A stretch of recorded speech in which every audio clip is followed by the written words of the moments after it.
சமையலறைக்கு சென்ற பேராசிரியர் திரும்ப வரும்போது ஒரு பெரிய கூஜாவில் காப்பியையும் பலவிதமான கோப்பைகளையும் எடுத்து வந்தார். பேராசிரியர் அவற்றை மேஜை மீது வைத்துவிட்டு எல்லோரையும் சூடான காப்பியை தாங்களாகவே ஊற்றி குடிக்க சொன்னார். எல்லோரும் ஆளுக்கொரு கோப்பையில் காப்பியை ஊற்றி அருந்தத் தொடங்கும்போது பேராசிரியர் சொன்னார், நண்பர்களே கவனியுங்கள், நீங்க எல்லோரும் விலை உயர்ந்த அழகான கோப்பைகளில் காப்பியை எடுத்திருக்கிறீர்கள்.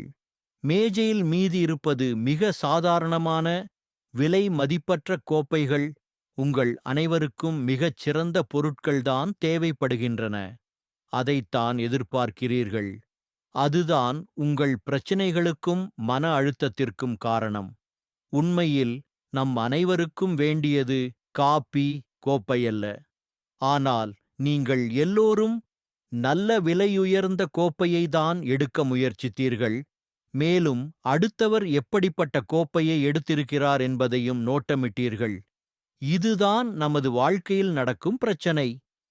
நாம் அடுத்தவர் என்ன வைத்திருக்கிறார், எந்த காரில் செல்கிறார், எந்த வீட்டில் வசிக்கிறார் என்று பார்த்துக் கொண்டே இருக்கிறோம்.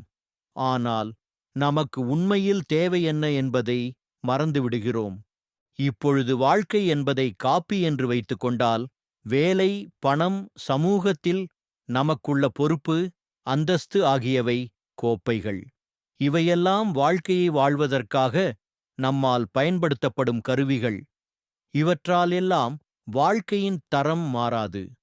பொதுவாக நாம் கோப்பையின் மீதே கவனம் வைப்பதால் காப்பியின் சுவையை அனுபவிக்காமல் போய்விடுகிறோம்.